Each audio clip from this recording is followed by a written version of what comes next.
All goods na mga bossing after nating inayos yung eyeline tinornilyo. Nilagay ko na dito sa motor. So konti na lang yung mga socket na sinaksak natin.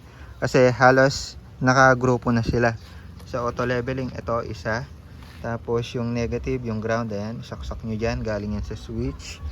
Ayan, ipepesto pa natin to. Pero may konting problema tayo nakita. Sabihin ko sa inyo mamaya. Ito, sa dalawa, bali tatlong mga pin.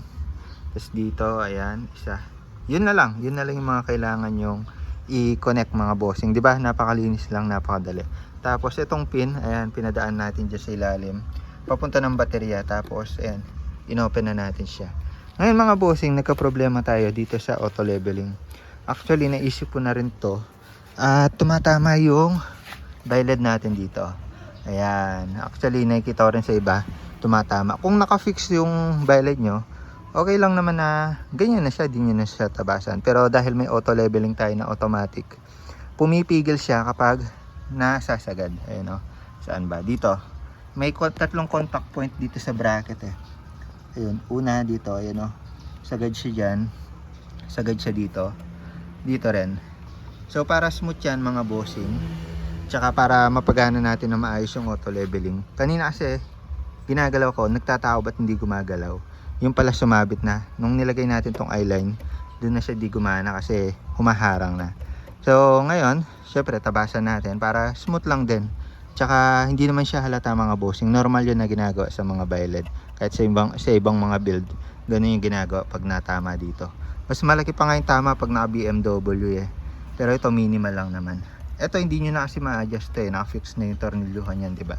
So yun, tabasin natin. Ito na lang yung tatanggalin ko. Tapos pakikita ko sa inyo kung ano yung tatabasan para ever na kayo nang gagawa, alam nyo rin yung tatabasan nyo mga bossing. Baklasin ko lang tong eyeline. Ayan, para accurate po yung matabas nyo. Ayan, dito pa lang guhitan nyo na siya. Ayan mga bossing.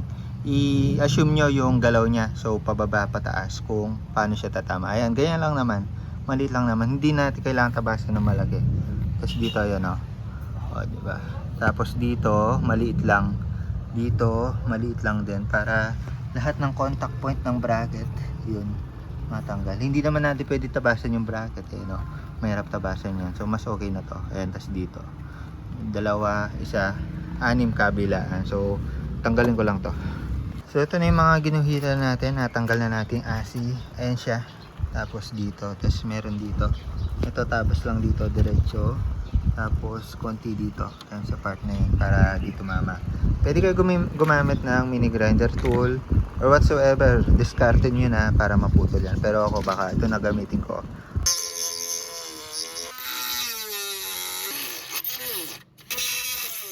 So yan, natabasan na natin siya mga bossing. Pagkita ko sa inyo yung ginawa natin tabas. Ayun, meron tayo dito. Meron tayo dito. Tapos dito sa kantuhan. Ayun yung part na yan.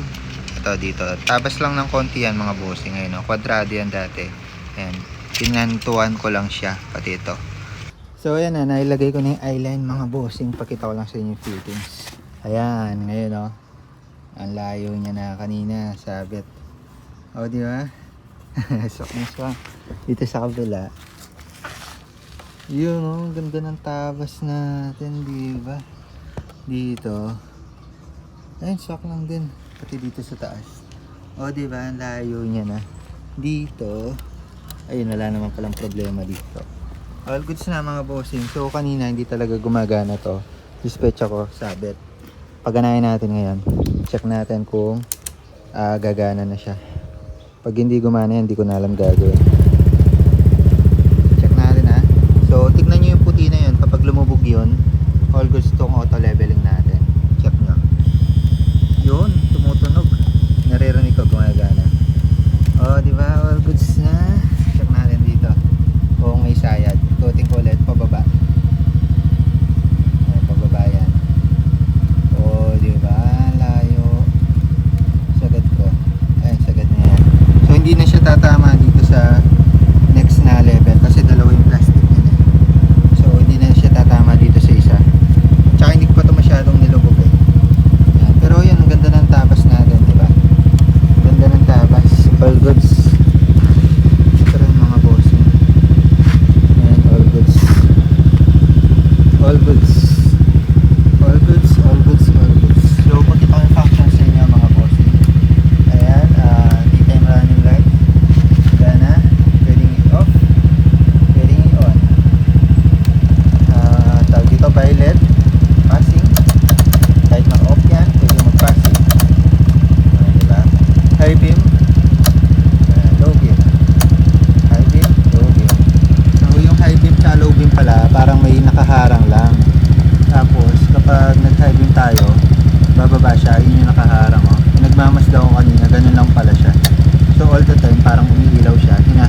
motor, all goods, gana. Gana yan mga bossing, kahit yung passing. Gana, di ba? Lakas ng ilaw kahit umaga. All goods. Ganda ng cutout natin, oh. Yung cutout niya, pantay naman. Di lang pantay yung lupa, pero yun, all goods na siya mga bossing. Ayan. Ang gagawin na lang natin, yung auto leveling. So, pepesto natin to. Tapos bigyan ko yan ng final na ano natin, kung paano yung naging setup. So yung mga bossing, tinesfit ko muna, wala pa yung kaha. Ganda na, oh. Hey! May mata na ang amo. So yung auto leveling, baka ipesto ko siya anywhere around dito sa taas. Pinag-iisipan ko pa kung dito or dito. By the way, ito lang yung lilitaw sa labas, itong bilog lang. Kung dito kasi natin siya sa taas ilalagay, dito sa kaliwang part. Ayan, habang nagto-throttle tayo, tapos napansin natin na maliwanag yung ilaw. Pwede tayo mapag one hand, tapos ikutin lang natin saglit, no? Pwede rin naman dito para hindi siya masyadong halata or pansinin, no? Pero yun, parang napupusuan ko dito siya ilalagay. So, wala namang tatama. Tinesfit ko na yung ano natin dito, yung cover dito. Hindi naman siya tatama. Tsaka kapag tatanggalin natin kaha, mas madali kasi and mahugot natin siya agad dito. Di tulad kapag nilagay natin siya sa bandang bulsa, baka hugutin muna natin siya at tapos tatanggalin. Mga ganun bagay. Pero nasa inyo na mga bossing kung ma-figure out nyo yan kapag kayo nang gumawa. Pwede rin naman kasi dito eh. Ayan, dito sa part na to. Pwede rin naman dyan eh, nakatago. Pero yan, check na lang natin kung saan ko siya ilalagay. So yung mga bossing, pag-decide na natin na dito na lang natin siya ilalagay. So parang ganito yung magiging tsura niya. Ayun, parang may nakalitaw lang na takip dito. Hindi naman banda dito, nasa inyo na. Pero lapad kasi to, so okay to para lumapat din itong auto leveling natin. So parang na-position siya pa ganyan eh. Ngayon bubutasan lang natin to para ilulusot natin itong pinaka tubo niya or pinaka tornilyuhan sa kabila, tapos ikutin lang natin ito. Parang ganito na yung posisyon niya sa likod mga bossing. Bubutasan lang natin siya ng sakto nito mga bossing. So nilagyan ko na ng tanda yung bubutasan natin. So ganito lang kalit yung binutas natin mga boss. Sakto lang siya dito sa ating auto leveling. So pakita ko na rin yung posisyon niya dito sa kabila. Yun. Lagyan ko lang ng butas, palagay ko hindi pumapasok yung thread. Ayan mga boss, nailagay na natin. Ang kaso, wala na tayo nailagay na washer at saka yung pang-ipit na rubber kasi ang liit lang na thread niya, kailangan natin nipisan pati itong ating fittings. Kaya naman na yan, na-thread na lang natin siya na saktuhan. So in all goods naman, mas maganda pa nga yata i-double sided na lang to para in case man bumigay yung thread, ayun, di siya gagalaw. Pero yan, nagawa naman natin ng paraan. Ninipisan ko lang ng konti para umabot yung thread at matornilyo natin. Na-thread naman natin siya ng tornilyo at yun, may lalagay na natin to. So ito, kahit anong posisyon pwede nyong ilagay kasi may ipin yan. So may indicator lang siya dito para alam nyo kung nakataas or nakababa. Ayan o, may sagad naman yan eh. Ayan, ganyan siya mga bossing. So yun, 'di ba? Napaka-minimal lang ng dating. Parang nagkaroon lang ng extra takip dito sa fairings natin. Tsaka hindi siya masyadong halata, 'di ba? Linya lang yung makikita mo. Yan, all goods na tayo dito sa lalagyan niya, yung wire niya. Sakto naman yan, aabot naman yan mga bossing, may pasobra pa. Pakita ko muna yung posisyon ng auto leveling natin. Ayan, ganyan yung posisyon niya. Tapos nandito siya. Yun, no? Swak na swak. May ikutan na tayo dito. So in case man gusto mong taasan or babaan, dito na lang, 'di ba? Hindi naman siya nakaharang. All goods na tayo sa lahat-lahat, sa violet, sa switch, sa auto leveling natin. Lalagay natin itong lens. Pero ito mga bossing, itatrial ko pa kasi kung magkakaroon ng problema. So hindi ko muna siya isisil ng todo, no? So yung gagamitin natin na lens, yung galing sa aftermarket natin or yung replacement. Hindi ito yung bago natin na Stanley. Kung makikita nyo may dikit-dikit to. Yung bago kasi natin wala pang ganyan. Ito muna yung gagamitin ko. Pero kung isisil nyo na talaga siya at soon isisil din naman talaga natin siya. Ito yung gagamitin natin na sealant mga bossing. Ito hindi na kinakailangan ng pambarel. So parang rubber lang siya or parang silicone. At ngayon parang clay lang nga siya eh. Parang clay lang. At yun, pwede natin siyang ihulma para pumasok dito.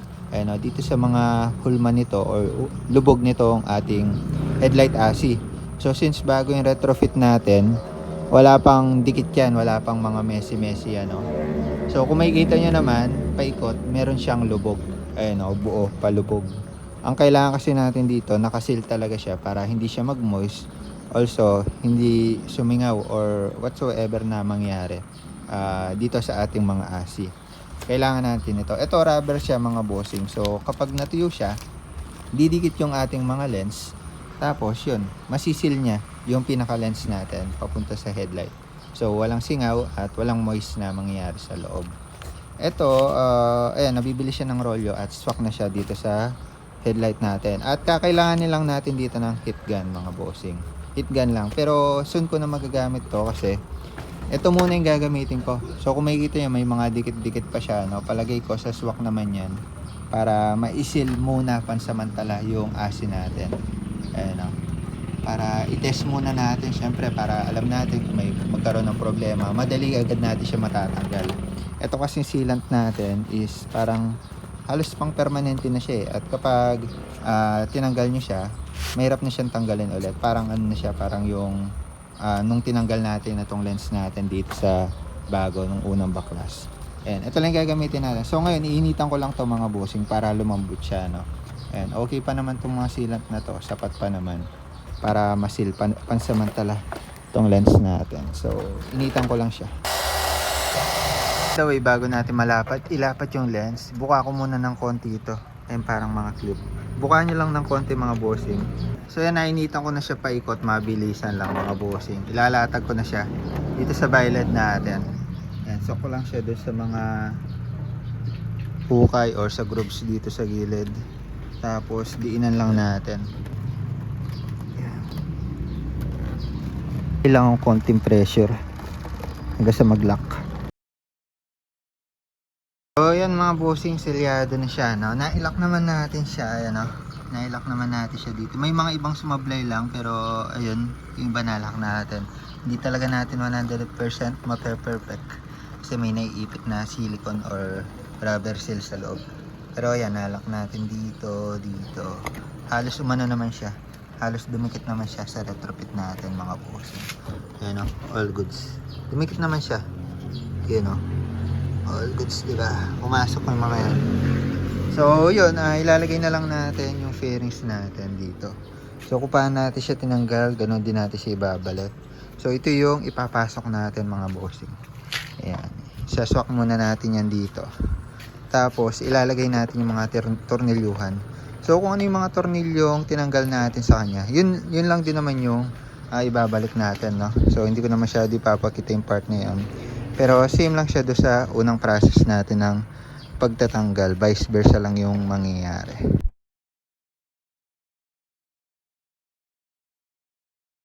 So dito sa tornilyuhan dito, may kukunin lang kayo galing sa stock, ayan, no, yung tornilyuhan, kasi wala siyang ganito dito sa retrofit natin. Lipat nyo lang.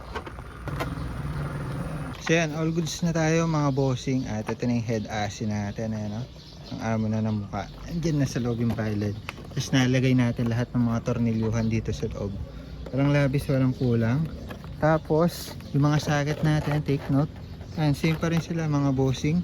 Dalawa lang dito, tapos main socket natin dito. Tapos yun, nakalabas naman yung mga socket natin dito sa motor. Salpak na lang natin sila. So yan, pakita ko lang sa inyo yung mga dapat ikabit bago natin ilagay ito, baka makaligtaan nyo. Kasi pag sinalpak natin to, selyado na, hindi na natin siya may kakabit, no? Unahin ko na yung galing dito sa switch natin. Yung isa papunta dito sa may socket. Ayan, ipin lang natin mga bossing. Tapos itong isa papunta sa relay natin, which is nandito. Ayan, ito yung relay natin mga bossing. So dito ko siya isasakit. Tapos syempre yung para sa violet natin papunta dito sa relay. And swak lang natin yan mga bossing. Tapos ito naman yung para sa auto leveling, huwag natin kakalimutan yan. Ito siya mga bossing, salpak lang natin. Ayan, swak na siya. Tapos yan yung auto leveling natin. Ito yung socket nya papunta sa switch. Ayun lang mga bossing, abot kamay nya lang. Ayan, swak ko lang siya. Yun, all goods na. Tapos itong negative natin, wag natin kakalimutan. Tapos yung huli natin sasaksak, itong main socket natin papunta sa headlight ASI natin. All goods na, auto leveling. Ayan yung mga socket natin dito. All goods na yan. So gets nyo naman yan kung nasundan nyo yung tutorial. Ngayon, may kalakwit siya dito or lawet. Suksok nyo lang dyan sa parang rubber. Pag nasuksok nyo na yan, yan ang may align yung inyong mga fairing. So i-align nyo lang siya dito sa gilid para ma-clip natin.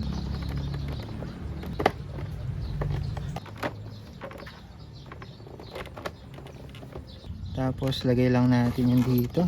And take note lang, nilagay natin yung negative wire dito para dito yan sa switch natin siya sa auto leveling.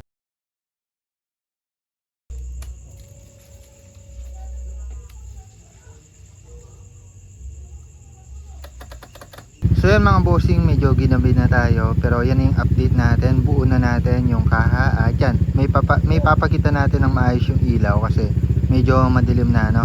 So ngayon, inon na natin yung engine natin at naka-off pa. Ito ang ating mga eyeline at saka shroud. So kapag ka-switch natin dito mga bossing, pagkita ko sa inyo, yun, kung makikita nyo naman, maliwanag siya pag gabi. Ayan, no? Yung eyeline or yung shroud pa lang yung umiilaw, hindi pa umiilaw yung violet mga bossing. Kung makikita nyo, napaka-precise ng pagkakagawa ng mata natin. Ayan, o, diba? So yung eyeline, stock pa rin yan mga bossing. Walang nabago sa eyeline natin. Yung shroud natin, kitang-kita yung mata. Ayan, o, bilog na bilog. So kapag BMW, medyo galit-galit yan kasi may cut out sa gilid. Sa violet naman natin mga bossing, ito, pag kinlik nyo to na isang beses, violet niya siya. Yun. Ayan, o, liwanag. So ako masasabi ko na times 10 or times 20 pa yatang beses mas maliwanag siya compared sa stock. Kasi kung makikita nyo naman, napakaliwanag. Ayan yung true colors niya. Ayan, o, ganyan yung kulay kapag gabi. Liwanag, diba? High beam. Yun. Ang nagustuhan ko sa kanya, ang taas ng high beam niya. Ang laki na sakop. Tapos ang liwanag din. Ayan, o, sobrang liwanag ng high beam niya mga bossing. Tapos dito, ayan yung auto leveling natin. So dito sa auto leveling, pwede yung iset yung default, no? Doon sa pang-ikot niya dito sa likod. Di ko na mapapakita. May iniikot doon yung parang sa stock, di ba? Pwede yung iset yung default kasi yung iba nabibitin sa taas or sa baba. Pwede yung iset doon, pero sa atin sakto lang siya na nakababa. Pag inangat natin, ayan, pababa pa pala siya. Nakaangat na yung kanina. Sakto pa rin, pababa pa rin siya. So yan, matitimpla natin kapag meron tayong angkas. Pero yan, kung makikita nyo mga bossing, napakaliwanag. So testing natin, mabilisan lang sa kalsada. Pero yung first impression natin, liwanag. Sa voltahe mga bossing, maabot lang siya ng 12.5 kapag naka-idle. Pero kapag umandar tayo, na testing ko kanina, 13.8, which is normal kahit sa AGB natin ganun. So mas okay na gamitin nyo siya or i-on na lang siya pag umaandar na kayo para hindi nade-drain yung battery nyo or hindi kayo namamatay ng makina. So far so good, wala namang problema sa kuryente. At yun yung itsura niya mga bossing.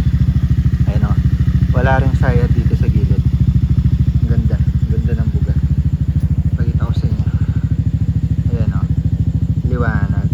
So hindi naman siya nakakasilaw kapag pababa yung tutok. Pero kapag ayan, ganyan, yan yung nakakasilaw mga bossing. So dapat nakapababa lang palagi yan. Tapos yung passing pala natin, pagkita ko sa inyo na gumagana lahat. Passing, ayan. Tapos high beam mga bossing, high beam, low beam, indicator natin gana.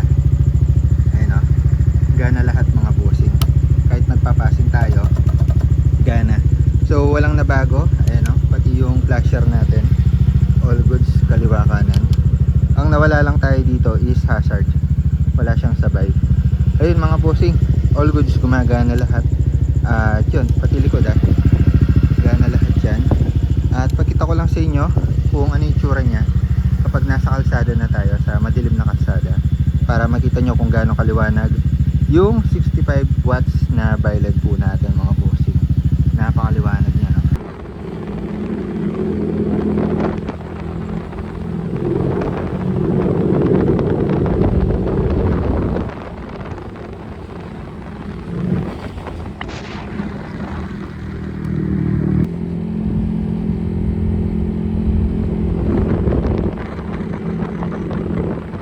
Ayan mga bossing, nandito tayo sa kalsada. Ayan, off natin yung violet. Ayan, from sa perspective natin, ganyan yung itsura kapag madilim, walang liwanag. Pero pag binuksan na natin yung violet, ayan, kitang kita yung cutout. Kanina dumaan ako sa maliliwanag, parang ano pa rin, nangingibabaw pa rin yung violet natin mga bossing. Tapos itry ko muna yung auto leveling natin. Ayan, ayun o, tataas pa siya ng konti mga bossing. Ayan, pwede nyo iset yung default nyan mga bossing. Tapos ayan, yung sagad niya hindi pa naman siya naka-high, no? So kapag binaba natin, mas pababa pa siya. So in case man na may sumakay kasi sa likod, tumataas yan. Pero ayan, importante, kahit isagad natin yung auto leveling natin dito mga bossing, ano pa rin siya, hindi siya masyadong mataas. So okay yung nakaset natin. Pero pwede nyo ang iset yan mga bossing. Ayan, pwede pang ibaba. Pero kung high speed, mas okay na nakataas ng konti para kita natin yung mga lubak. High beam mga bossing, ganito siya. Ayan, ganyan siya kaliwanag. Kung makikita nyo naman, napakalayo ng abot ng high beam natin mga bossing. At saka pag high beam natin siya, talagang parang tuloy-tuloy, magtutuloy-tuloy yung low beam natin. Ganun siya kalakas mga bossing. Ayan, makikita nyo yung cutout. Maganda yung pagkakagawa natin pag walang dalawang linya, walang nagsasapaw na linya. At tignan nyo, pakita ko ulit yung high beam mga bossing. Solid, di ba? Liwanag niyan, pero nakakasilaw yun mga bossing, kaya wag nyo itatry. Ayun mga bossing, yun yung first impression natin dito. Sobrang liwanag, sobrang ganda niya gamitin pag gabi. Partida 65 watts pa lang to. Pag 85 watts mas malakas pa yan. At yung voltahe natin, all goods naman, hindi naman siya bumababa dito. Pero pag naka-idle, talagang mababa lang siya, normal yan. Ngayon kapag umandar tayo, kanina binidyoan ko, nasa magpo 14 ganun, 14 more or less, which is good kasi nagcha-charge yung baterya natin mga bossing. Gana lahat yan, pati high beam indicator mga bossing, all goods, di ba? Pumipitik-pitik din yan. So yun, all goods na tayo dito mga bossing. Bigyan ko na kayo ng in-depth review or rides ng gabi para makita nyo kung gaano siya kaliwanag.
So yun mga bossing, ganito na may itsura niya pag umaga na. So kagabi na-testing na natin kung gaano siya kalakas. At kahit umaga, malakas yan mga bossing.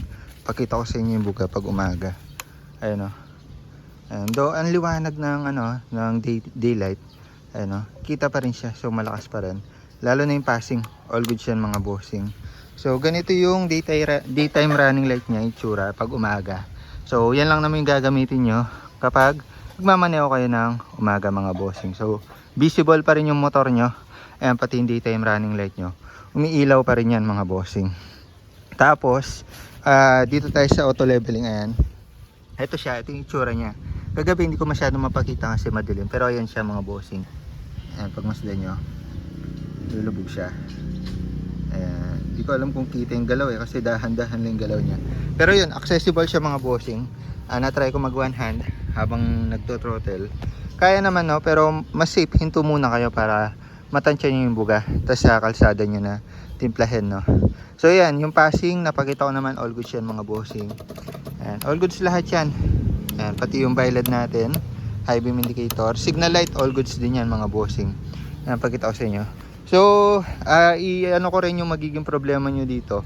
Ewan ko kung sa akin lang, pero kapag nagre-wire na tayo, may part na bumibilis siya. So dito makikita nyo, ayun o, medyo bumibilis. Pag ganyan, pwede naman tayo magpalit ng tawag dito, relay, signal light relay dito sa loob. Papalitan lang yun, pero sa mga susunod na natin, Pero in case man na normal yung blinking nyo, all goods. Minsan sa minor lang yan, pero minsan sa relay. Ano lang naman yung socket to socket na bibili mga bossing, wala nang rewire doon. So, ayan mga bossing, all goods na tayo sa all white biled setup natin. At sana nasundan nyo yung tutorial natin. Off lang natin. Sana nasundan nyo kung sakali mang pinapanood nyo to. Sana naging malinaw sa inyo lahat ng part.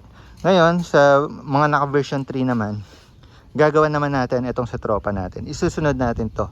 Ito mabilisan na lang kasi alam na natin wiring. May pagkakaiba mga bossing, no? Pwede nyo naman itong may apply sa version 3. Sinabi ko naman yung mga pinagkaiba kung version 3 yung gagawin nyo. Pero kung gusto nyo hintayin nyo sa version 3, ito mabilisan lang to. Mabilis ko lang magagawa to kasi may idea na ako. Yun, abangan nyo na lang to kasi susunod ko to mga bossing. After dito sa all white version 3 is mag hybrid or RGB na tayo dito kay Scarlett. So para masundan lang. Yung sa version 4 mga bossing, hindi pa ako makagawa kasi wala akong version 4. Pero baka soon, no? Kasi halos same lang naman yung wirings. Mag-iba lang yung bracket sa version 4. Pero yun, version 2, all goods na tayo. All white mga bossing. Click 125, 150. All goods yan. Ayun ako, makikita nyo naman, may mata. Kung magbi-BMW shroud kayo, ayun mga pahabol na lang na notes. Baka mas malaki pa yung tabas dito. Pero kayo na lang pumili ng magandang mata. Yung angel ay maamo. Etong sa V3, gagawa natin mabilisan. Naka-hexalite siya ngayon. Nilagay ng tropa natin. Pero yun, mapapalitan din ng biled yan. Napakaliwanag mga bossing. For conclusion, ng naging resulta, napakaliwanag. Ang layo niya sa buga ng stock na ilaw ng mga click natin. Ang layo, siguro times 10 to times 20 pa yung buga. Kitang-kita pati langgam mga bossing gamit tong biled natin. So, sa mga susunod na video, papakita ko rin sa inyo kung makakalusot tayo sa LTO. Pero ang pagkakalam ko all goods yan, marami na pagrehistro. Pero yun, i-video natin yung pagpaparehistro natin kung all goods nga ba yung ating mga all white biled setup.